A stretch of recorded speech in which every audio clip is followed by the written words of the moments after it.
민주당 최고위 반발이 컸었는데요. 네. 결국 복당이 승인됐어요. 이재명 대표 의지가 굉장히 컸나 봐요. 네. 뭐 그런 것으로 알려져 예. 있고요. 저는 근데 좀 답답한 부분이 있어요. 이 부분에 대해서. 이게 민주당에 이렇게 큰 이슈가 된다는 게 민주당의 발전에 도움이 안 되는 것 같아요.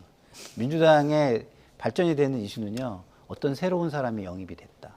그런 사람들이 어떤 것을 할 것이다. 어떤 기대감을 불러일으키고 새로운 바람을 일으킬 것 같은 거 이렇게 해야 되는데, 아니 정말 시장에 몇 번을 내놨던 상품이 다시 돌아온다고 그걸 가지고 이슈가 된다? 저는 좀 안타깝습니다. 이런 부분에서. 예. 이런 거는요, 그냥 조용히 처리하면 돼요. 조용히. 아니 뭐 입당하겠다는 사람이니까 받아주겠다고 한다든가 뭐 이러면 되지. 뭐 박지원 전 국정원장이 들어오면은 우리 당에 뭐 어마어마한 게 변하는 것처럼 이렇게 얘기되는 이 현실 자체가 민주당이 굉장히 지금 취약한 상태라는 걸 반증하는 거거든요. 그래서 그런 부분이 저는 좀 굉장히 안타깝다는 말씀을 드리고 싶어요. 예.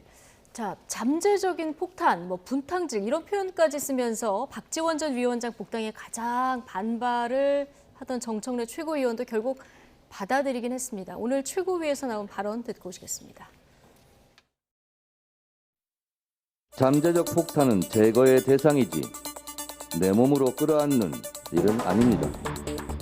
위험천만한 일이고 금물입니다. 그의 분탕질에 대한 추억이 아무래도 찝찝합니다. 그의 복당이 공정하지도 않고 형평성에도 맞지 않고 당원당규 정신에도 부합하지 않습니다. 사람 쉽게 변하지 않습니다. 만약 그의 복당이 이루어진다면 그의 복당이 민주당의 앞날에 재앙이 되지 않기를 바랄 뿐입니다. 진짜 엄마의 심정으로 복당이 민주당의 재앙이 되질 않길 바란다라고까지 얘기하다가 결국 그래도 내가 당에서 정해진 이거니까 받아들이겠다 했는데 뒤끝은 굉장히 있어 보입니다. 자, 정청래 의원이 이렇게 마지막까지 이렇게 강하게 반대한 이유는 뭐라고 보십니까? 글쎄요, 저는 뭐 마지막까지 강하게 반대했으면 저게 뭐 저렇게 받아들인단 말을 했겠습니까? 그런 스타일 아니잖아요. 저희가 잘 알고 있잖아요. 정청래 의원의 스타일. 그래서 저는 처음부터 이거는 좀 정해진 수순이었고 정청래 의원 입장에서는 정청래 의원에게 큰 혜택을 준 정치인이 손혜원 의원이잖아요. 거기에서 지역구의 모든 것을 하면서도 물려주겠다는 걸 깔끔히 지켰고 마포구청장 뭐 선거 후보 내는데도 본인이 현역 의원일 때도 정청래 의원에게 모든 걸 다 결정을 이렇게 밀어주고 할 정도로 굉장히 깔끔하게 지역을 물려주고 그다음에 케어해주고 그랬거든요. 근데 손혜원 전 의원과 박지원 전 원장하고는 굉장히 좀 악연이 있죠. 악연이 있죠. 그래서 그런 차원에서 손혜원 의원을 위한 한마디를 해줬던 거 아닌가 이런 생각이 들어요. 그렇군요. 그렇게 보시는군요. 자, 그럼에도 불구하고 어쨌든 민주당이 지금 박지원 전 원장을 이렇게 받아들인 이유가 있지 않겠습니까?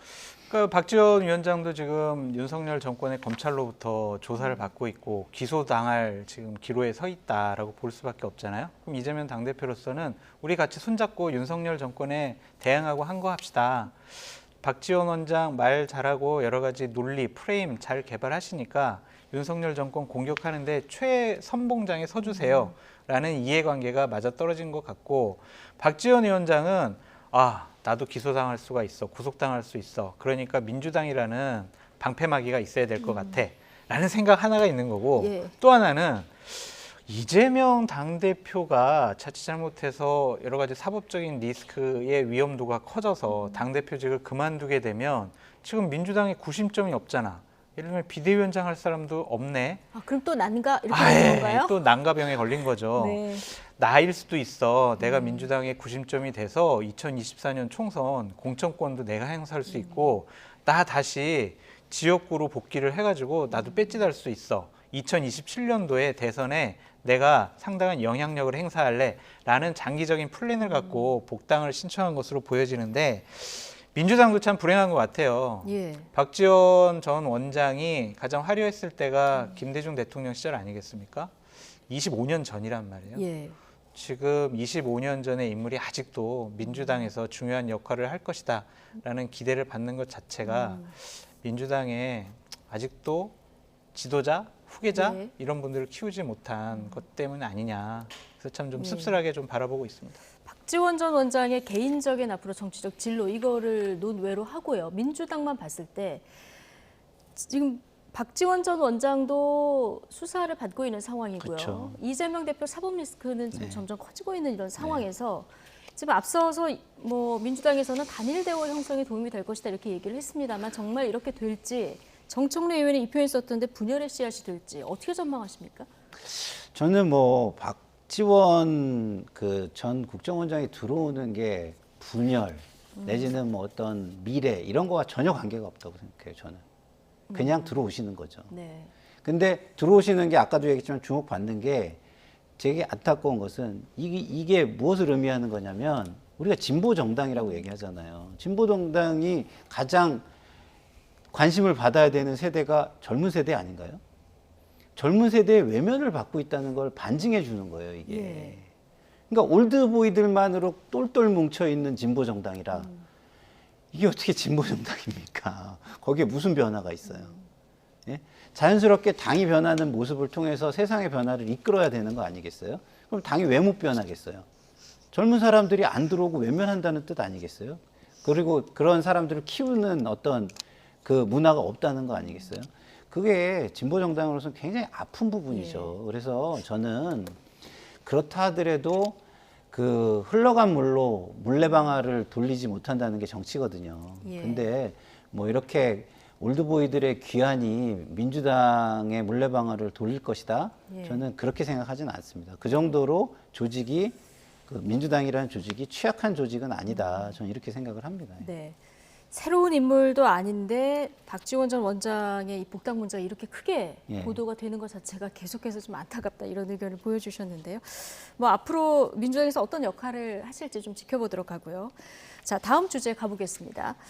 국정조사 특위 첫 회의가 오늘 열렸습니다. 일정 증인 의결을 했는데 여당 의원들은 안 들어갔고요. 그렇죠. 야3당이 단독 의결을 해서 지금 개문발차했다 이렇게 보면 되겠죠. 네, 그러니까 일정하고 증인을 오늘 채택을 예. 했어요. 그래서 현장 조사 2회, 기관 보고 2회, 청문회 3회 이런 식으로 지금 진행이 됐고요. 대검 반부패 강력부장, 마약 조직 범죄 과장도 증인으로 선정을 했습니다. 네, 하지만 총리는 제외됐어요. 네, 총리는 제외가 됐어요. 이 부분에 대해서 장혜영 그 정의당 의원이 상당히 이의 제기를 했는데도 일단은 좀 원래 여야 간사들 간에 좀 합의가 있었던 모양입니다. 합의가 있었던 내용만 오늘 일단 증인으로 채택이 됐다라고 좀 말씀을 드리는데 예. 우상호 위원장은 지금 남은 시간이 20일밖에 없다. 내년 예. 1월 7일까지만 지금 국정조사 기간이기 때문에 지금 시작하지 않으면은 여러 가지 기관 보고나 청문회 하는 날짜가 나오지 않기 때문에 일단 시작을 해야 된다. 네. 하지만은 여야 간사들 간에 앞으로도 계속 일정과 증인들은 조정하고 조율을 해달라라고 좀 얘기를 했거든요. 저는 이 부분만큼은 좀 국민의힘을 비판하지 않을 수가 없습니다. 예. 국정조사를 왜 합니까? 어쨌든 진상을 규명하고 재발 방지 대책을 마련하는 것 때문에 여야가 합의해서 본회의에서 국정조사 계획서가 통과가 돼서 국정조사가 이루어지는 건데 지금 예산안이 아직 처리가 되지 않았다. 지금 야당이 혼자 하려고 한다. 이상민 장관 해임 건의안 냈다. 이런 여러 가지 이유를 대서 안 되는 쪽으로 계속 얘기를 하고 있어요. 예. 이것은 유가족들과 국민들이 원하는 모습이 아니다. 집권 여당 의원들이긴 하지만 국민의 대표인 국회의원이잖아요. 대한민국 국민이 많은 분들이 돌아가셨는데 진상규명을 국회의원들이 안 하면 뭐 할 거예요. 예. 이상민 장관 보호하려고 국회의원 하는 건 아니잖아요. 네. 그러니까 여당 의원들도 가급적 국정조사에 꼭 참여하셔라 그렇게 말씀드립니다. 지금 여당에서는 야당의 약속을 깼다 이렇게 비판을 하고 있는데 장성철 소장님 의견으로 이게 좀 공허하게 들린다 이렇게 얘기해 주셨는데 어쨌든 말씀하신 대로 좀 상당 기간이 지나버려서 야당에서는 기한을 좀 연장해야 된다 이런 얘기가 나오는데 어떻게 보십니까? 예, 뭐 필요하다면 기한은 당연히 연장을 해야 할 거라고 생각하고요. 할 수 있다고 봅니다. 네. 왜냐하면 국민의 민심을 등에 업고 있기 때문이죠. 네. 주호영 원내대표가 뭐라고 얘기했습니까? 이해관계가 첨예한 것까지도 민심을 믿고 가겠다. 민심만 믿는다. 이런 식으로 얘기를 했잖아요.